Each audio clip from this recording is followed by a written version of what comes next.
Naghahanap ka ba ng dessert recipe na pang negosyo, yung malaki ang kita pero madali lang gawin? Baka ito na yun, oo. Pero bago tayo magsimula, maghanda muna tayo ng plastic cups ng microwavable. May takip na to. Oo, mga 9 pieces ang kailangan natin. Tapos yung listahan ng recipe at saka costing nasa dulo ng video. Pwede mo nang i-forward para masilip mo na agad-agad. Oo, bago ka pa magkasala. Ganon.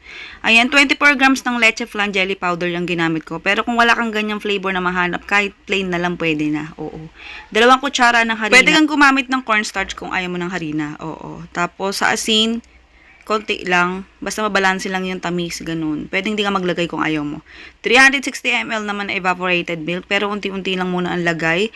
Ayan, haluin mo lang muna natin hanggang sa malusaw yung mga dry ingredients, tsaka natin ilagay yung lahat-lahat ng epap. Oo. 3 piraso ng small egg. Alam nyo na, oo, sa size niyan, ikaw na bahala. 390 grams naman ng buko pandan condensed milk. Pero kung ayaw mo ng buko pandan, pwedeng gumamit ka ng ibang flavor, basta condensed milk. Oo, ganun yun. Okay lang yan, di mababago mixture niyan. Yung lasa lang may iba. Tapos haluin mo lang yung maigi hanggang sa mag-incorporate. Yes, yes, yes. Oo.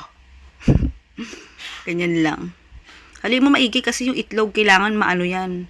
Mahalong maigi, baka mamaya mamuumuo yung pag niluto mo eh. Tapos pagka sinalang mo na sa kalan, dire-diretso na halo, wag ka hihinto. Tapos mahina lang yung apoy.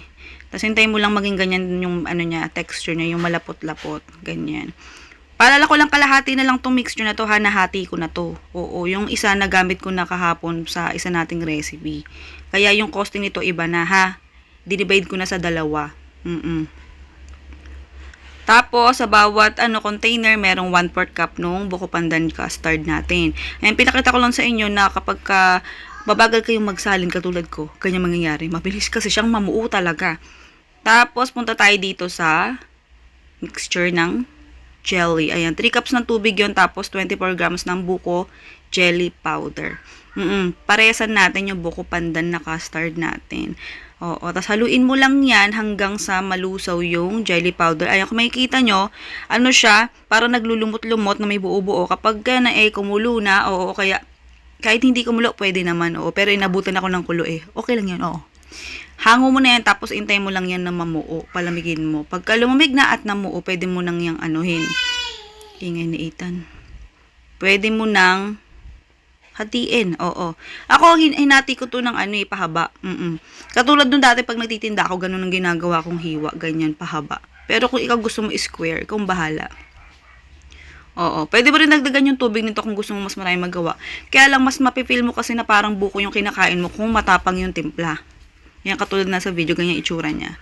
O, pwede mong gayahin yan kung bet mo lang naman. Tapos, hatiin mo yan sa 9 na servings o 9 na cups. Kasi 9 servings yung magagawa natin dito. Ang ingay ni Ethan. Ako, nandito sila na naman. Oo. Mukuha naman sila ng mga laruan. Yan, tapos yung isang garapon ng kaong, ayan, red kaong, hatiin mo rin sa 9 servings. Oo, lahat yan ubusin mo. Sakto lang yan. Huwag tipirin. Oo, ganun din naman. Para mas maraming bumili. Sa kulay ng kaong, kahit anong kulay, pwede naman. Pero yan kasi gusto ko para Christmas na Christmas, halo-halo yung kulay. May green, may white, may yellow, may red, diba? Pang Christmas talaga yung kulay niya. Tapos yung cheese, konti lang, magkaroon lang ng medyo design yung ibabo para di sobrang plain na dilaw at puti, diba? Tapos ayun yun yung takip ng container natin. Takpan mo lang yung maigi. Oo, tapos pwede mo nang ilagay yan sa ref. Mga 2 hours, pwede mo na kainin yan. Pero kahit anong oras, basta, oo, basta malamig, masarap kainin to, yun na yun, oo. Yung lista ng recipe tsaka costing pagtapos ng lantakan time, makikita mo na agad. Pero kung ayaw mo nang makita yung mukha ko, pwede mo na i-forward agad, i-skip mo na yan. Oo, makikita mo dyan sa costing natin kung bakit ganun ang halaga ng ating kikitain. Pero kung di ka makapaniwala, balak sa buhay mo, sige na, love you.